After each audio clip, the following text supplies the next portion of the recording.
Unplanned pregnancies are not going away. They are an epidemic in the United States, over 3 million unplanned pregnancies. We know this for a fact. It was a lot of leaning on each other when there was doubt and uncertainty and fear and anxiety associated with everything to come. He was sort of in disbelief about it. I was sort of in disbelief about it. We sort of looked at each other for a few minutes and we were like, okay, so what do we do now? We have something on the line. We have something to prove. We have a target that we have to hit. And so it pushes us. There was definitely a lot of anxiety stepping on campus. I think I experienced both sides of this. I experienced the professors that were like, hey, you did this to yourself and you are just like every other student and I'm gonna treat you just like every other student, which I don't blame them for that. Today's episode is a special one. We're sitting down with one of the very first community student moms from our Baby Steps Hub at the University of Alabama. She found out she was pregnant during her sophomore year in college, a time when most students are focused on papers, exams, and football games, not on prenatal appointments or daycare schedules. But instead of stepping back, she stepped up, juggling 2 jobs, leadership roles on campus, and the life-changing journey of motherhood. Her experience not only paved the way for other student moms to find community through Baby Steps, but also showed us what was possible when student moms are believed in and supported. Now, a proud graduate, wife, and mom, she brings wisdom, perspective, and an honest look at what it means to rewrite the narrative of facing an unplanned pregnancy in college. If you're listening to the podcast for the first time, we are so glad you are here. This podcast exists because of generous donors who believe no student mom should ever have to face an unplanned pregnancy alone. If that mission moves you, we'd love for you to consider making a tax-deductible gift. Just click the link in our show notes. And if you're enjoying these conversations, one of the easiest and most impactful ways you can support us is by leaving a 5-star review. It helps more people discover these brave and beautiful stories. All right, y'all, without further ado, let's jump into Cayleigh's story. Cayleigh, welcome to the podcast. I am so excited to have you on today. Yay, I'm so excited to be here. Thank you. Oh my gosh, we are just really excited to hear what it was like being one of the very first student moms at Baby Steps at the University of Alabama, because you're one of the OGs that helped show Tuscaloosa there's a need for this resource on their campus. Yes, absolutely. So how did you find out about Baby Steps? So I remember I was scrolling on Facebook one day. The first thing I did when I found out that I was pregnant was I joined all these moms' Facebook group chats, and just so I could get resources on how to be pregnant, how to be a mom, all the things. And I saw, this was farther on down the road after my baby had already grown up just a little bit, but I saw a Facebook post by Emery Jones, who's been on the podcast before. Yes, we love her. And she was posting, basically asking for resources, if there was any existing resources on UA's campus, and if there wasn't, if there was any way as a community we could band together, even as a community of moms, but also just the Tuscaloosa community in general, if there was any way that we could band together to bring resources to the campus and to the community. Yes. So I remember seeing that post and thinking, you know what, that's a really good idea. I don't know why I haven't thought of that before. And I remember commenting on the post and being like, hey, I'm on board. I'm totally like, I want to be a part of this. I want to meet some other moms who are in the same walk of life as me. I want to experience, a community of student moms who are helping each other, whether that's babysitting or even just getting together over a cup of coffee and talking about momhood. And so basically from there, it was kind of history. It started growing and growing, and now we see where it is now. It's an established hub of Baby Steps. So really it's more than we could have ever dreamed that it could have been. It's wild. I mean, for y'all to be able to see the lack of resources on Tuscaloosa's campus and step in the gap and say, hey, like, this is the population of women that I'm a part of, that population. We could use resources.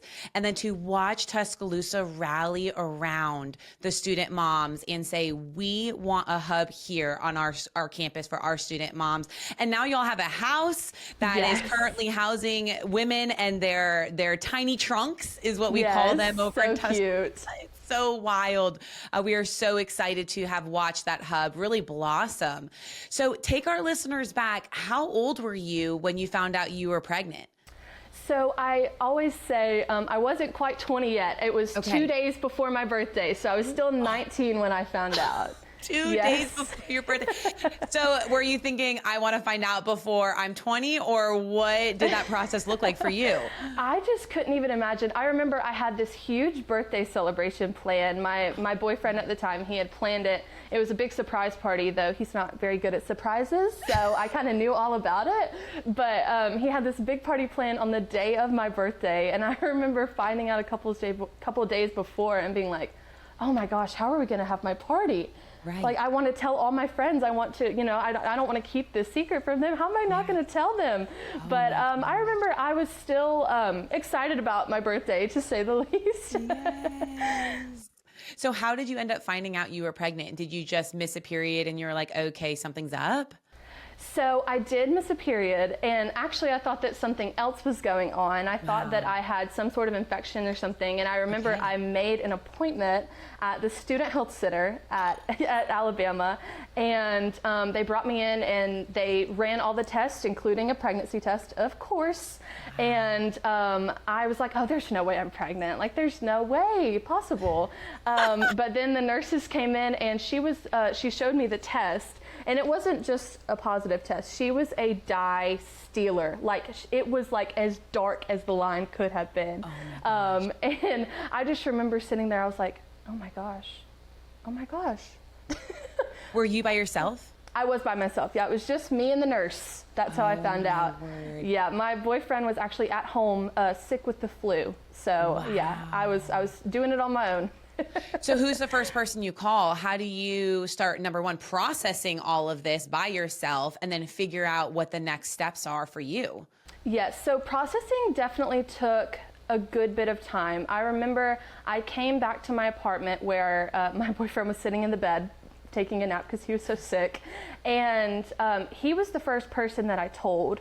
And he sort of made a joke, which we still talk about to this time. He said, "They didn't tell you you were pregnant, right? Ha ha." And I Your said, face must have gone like white as a sheet. I said, well, actually they did. And he was sort of in disbelief about it. I was sort of in disbelief about it. We sort of looked at each other for a few minutes and we were like, okay, so what do we do now? Right. And fortunately, that nurse in the patient room of the Student Health Center, she gave me a lot of good resources, because I knew that I wasn't ready to tell my family quite yet. I knew that I was going to have to work up to that. And so she gave me a lot of good resources for free ultrasounds at like a volunteer clinic, and she gave me resources for, she gave me like some pamphlets and some books that she read when she was pregnant, and she sort of sent me off with that. So I felt as equipped as I could have been in that moment, but I still remember just being incredibly shocked. Absolutely. And was your boyfriend at the time in college at UA as well?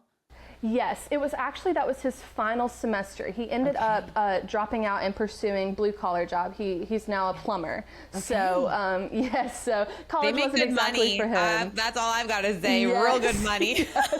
Yep, so we're sticking with it. I told him, I said, hey, as long as you find something stable, that's all that matters. Right. So how did he process through the emotions of finding out y'all are expecting a baby? I think a lot of it we really did together. I think sort of, especially because we were in that moment the only two that knew, and for probably a period of about 6 weeks, we were the only two that knew anything about the baby. And so it was a lot of leaning on each other when there was doubt and uncertainty and fear and anxiety associated with everything to come. And it really helped, I think, in that moment to have him and for him to have me, just to be able to talk about like, okay, at that point when I found out, I was already 6 weeks along. Okay. So we knew that it was progressing very quickly, and we were like, okay, so this baby's gonna come. We only have so much time. And so leaning on each other was really very, very helpful. Wow. So walking around college campus, you know, that's terrifying. I think that's one of the commonalities on this podcast. Everyone's, you know, fathers, mothers, boyfriends, they all react differently. But the one thing that I feel like everybody agrees with is how terrifying it is to be in your 20s and to be walking around a college campus with a big belly.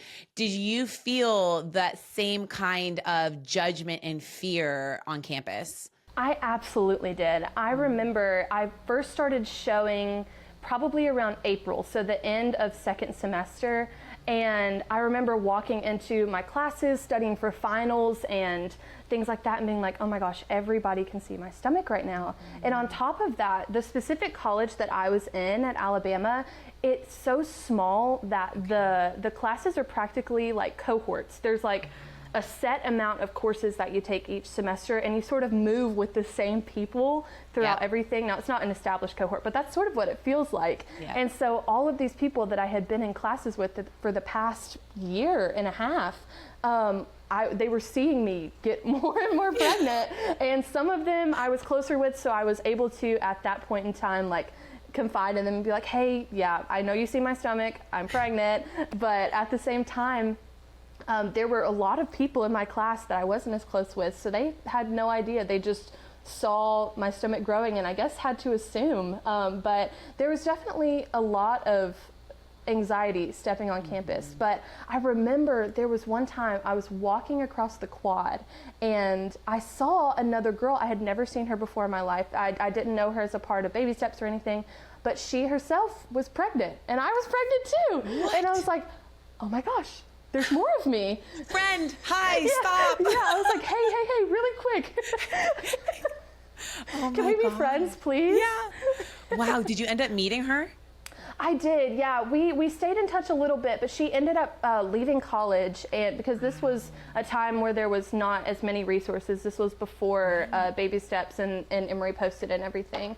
Yes. So she ended up leaving college and going to move back home with her family, which was way far away, like all the way out in New Jersey. So she ended up going back there. So we sort of fell out of touch, but there was still, it was good to have that little sense of hope that I'm not the only one. Absolutely. And that's a commonality among student moms in college that are facing unplanned pregnancies is they drop out. Because if our listeners, if you're married with a baby, you know how hard that is when you have a tribe of people behind you and you have a husband that's stepping up.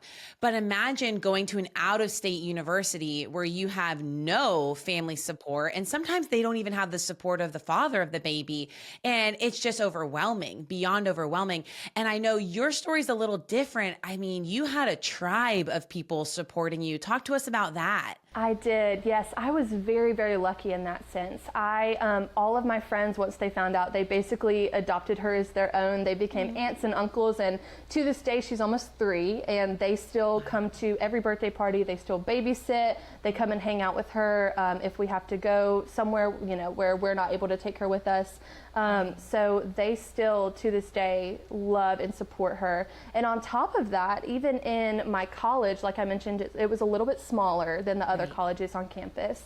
My professors and teachers and advisors, they would let me bring her to club meetings and bring her if we had like tabling events for the college. They would let me bring her, or sometimes it was when she was little, I would bring her in a carrier and she would nap on my chest, or as she got older and she could walk, she would come and she would have her coloring books in the main lobby of the main building for our college, and she would just be sitting there coloring, and they would hold her and they would hang out with her, and she knew them just as well as she knew my friends and as well as she knew me as her mom and dad as her dad. So I was very, very fortunate in that aspect to have so many people rally around me.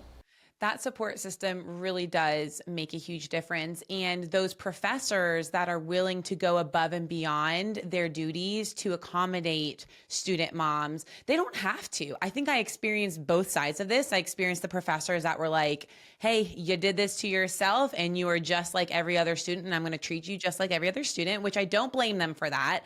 But then you have some of the professors that go above and beyond and go out of their way because they understand, man, she's still trying to show up and get her degree and finish. And I'll never forget having to take my baby to a final. I couldn't find childcare. I'm pretty sure he was sick. Something was going on. And I emailed my professor and I'm like, I know I'm supposed to be taking this morning, and I don't know what to tell you. Like, I cannot find childcare. And he said, oh my gosh, bring him.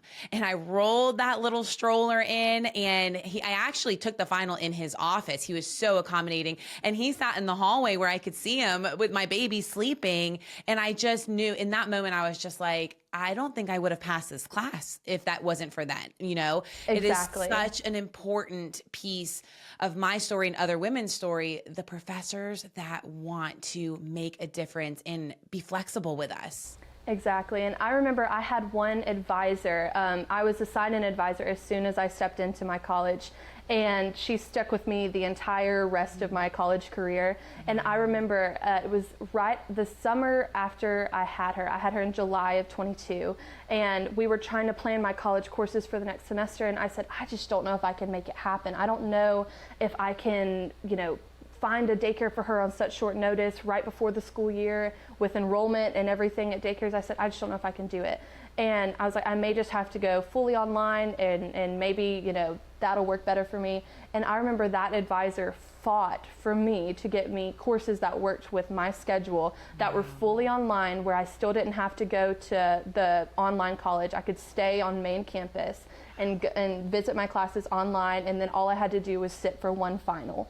And I remember looking at her, and I got her flowers. I wrote her card. I was like, you are my savior, because I could not have finished my college career without her doing that. That first semester after I had her, I was like, this is going to be impossible. Yeah. I'm not going to be able to coordinate all this. But as soon as my advisor stepped in and allowed me to take those courses, it took this huge weight off my chest. I was like, okay, maybe I can do this. And then that enabled me to, after that fall semester, I was able to get baby in a daycare, and I was able to take her to school while I went to school, and everything worked out swimmingly. It was honestly, I couldn't have done it without her.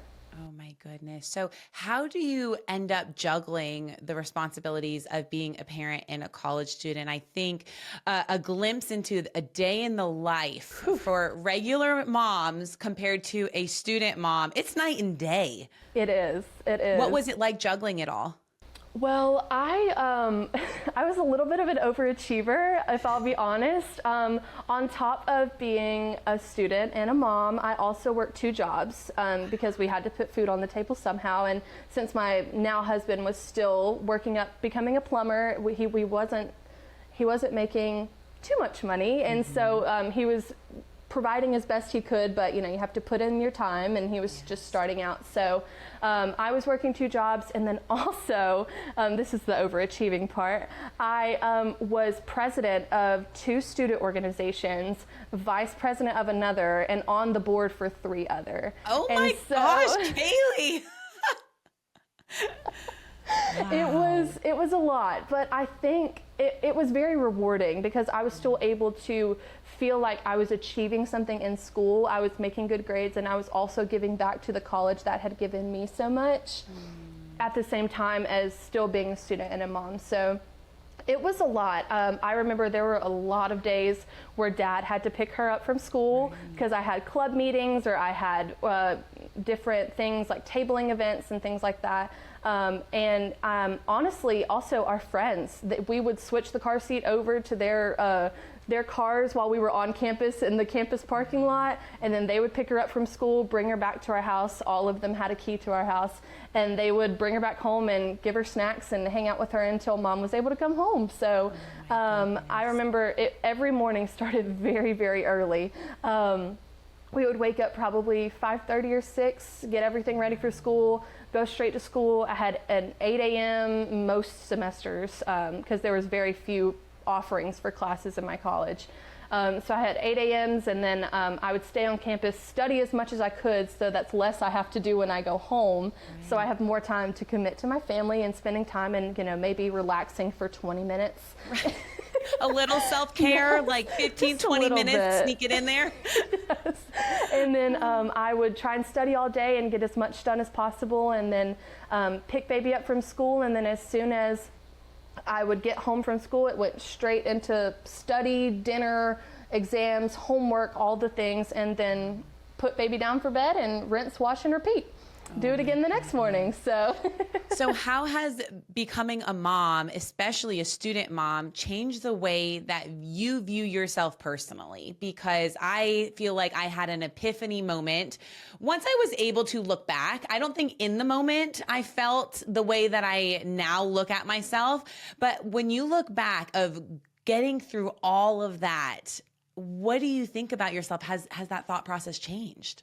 I think that honestly, I realized just how capable I am. I think sometimes I was like, I can't do this, I can't do this. But now when I look back at myself in college and now I have my degree to show for it, I'm like, man, I really can do it. You know, I was like, I can do it all and I still have time for myself at the end of the day. And so I think I noticed in that moment just how strong I was and how much I could handle. And also just how much of a blessing it is to be able to spend time with my baby and watch her grow throughout college, and seeing her support me when she came to my graduation, and she was cheering me on. And I remember she said, "Mommy, I'm so proud of you." In little baby talk, but she said, "I'm so proud of you." And I remember thinking that looking back on everything, I was like, I am strong and I am capable, and I want other moms to feel that way too. What kind of message do you think that portrays to your daughter as she's grown up, watching you continue to persevere through something that really could have crippled you in college? Mm-hmm. I hope that I show to her that hard things are still possible. And that she looks back and, you know, she was a little itty bitty tiny baby. But I hope that one day when she's older and I'm able to tell her the stories and show her all the old class buildings that I used to go on or go to, I hope that she is able to see just how much I did, not only for her, but for myself, because I wanted to be able to have an education to provide for her, and also for her to see my example of that, you know, doing hard things and persevering, it will pay off in the end. Absolutely. And what is something you hope or wished more people understood about student moms? I mean, it's a topic that's not really discussed a lot. Outside of this podcast, you're not hearing a lot of the voices and a lot of the stories of women who've had unplanned pregnancies in college. And I think that's because obviously we know it's taboo, but there's this real temptation to just brush our stories under the rug, get married, and pretend like none of that ever happened. But that continues to isolate this population of women even more, because unplanned pregnancies are not going away. They are an epidemic in the United States, over 3 million unplanned pregnancies. We know this for a fact. So what do you feel like you wish people knew or better understood about student moms on campus? Absolutely. I think that's a great question. And like you said, I think that us being able to tell our stories is so impactful.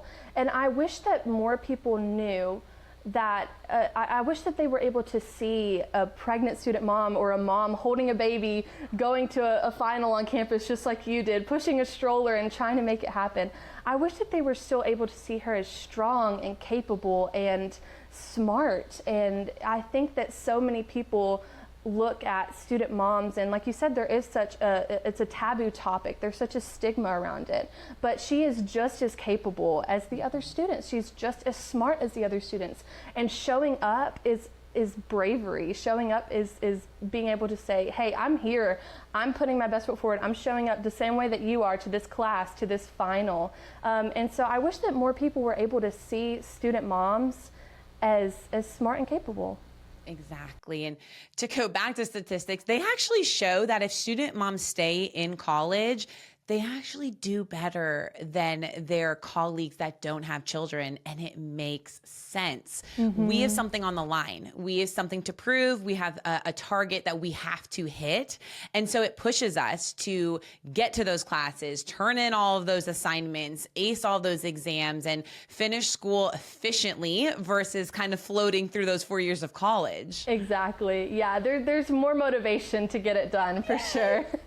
So you touched a little bit on graduation and your daughter and how that felt. What did it feel like to you to walk across that stage? Because it's such a huge moment. I mean, for any college grad, it is really a monumental part of your life. But for us, I feel like it almost equals when we get married in a weird way.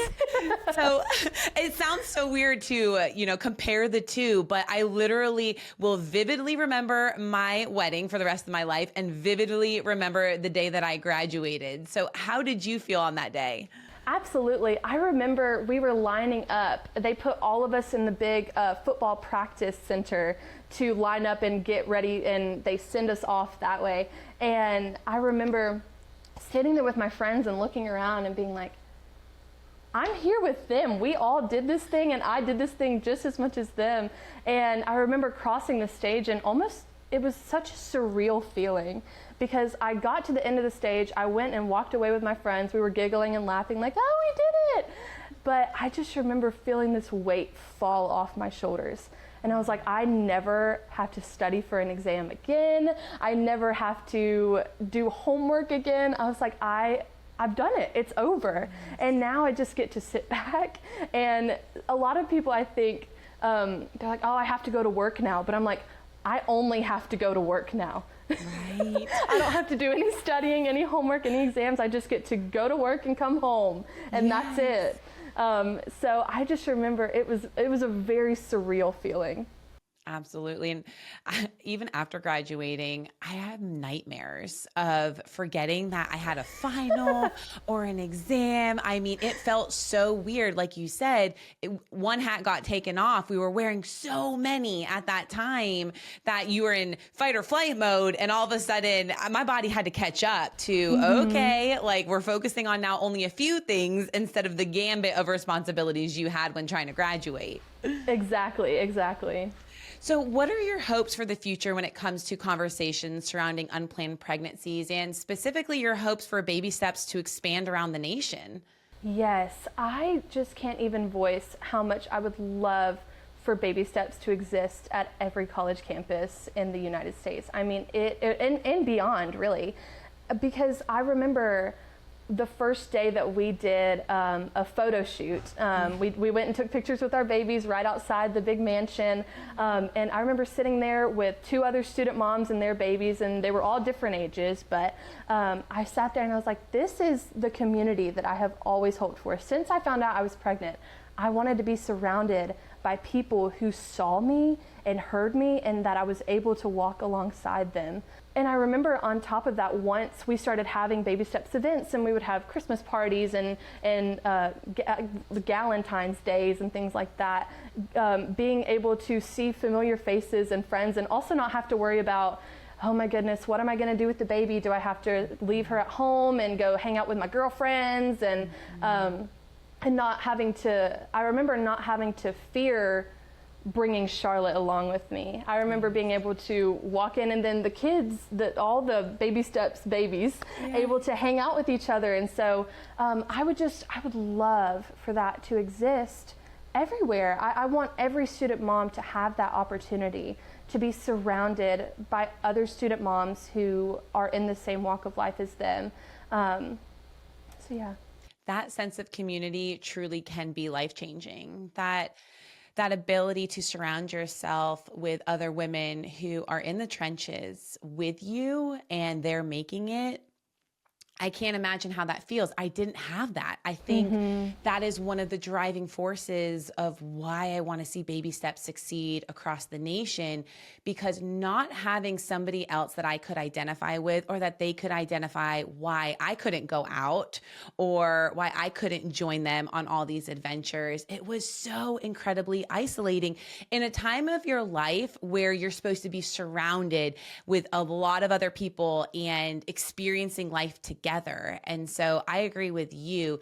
The aspect of being able to walk alongside other student moms experiencing the same life that you are truly can change the trajectory of somebody's college career.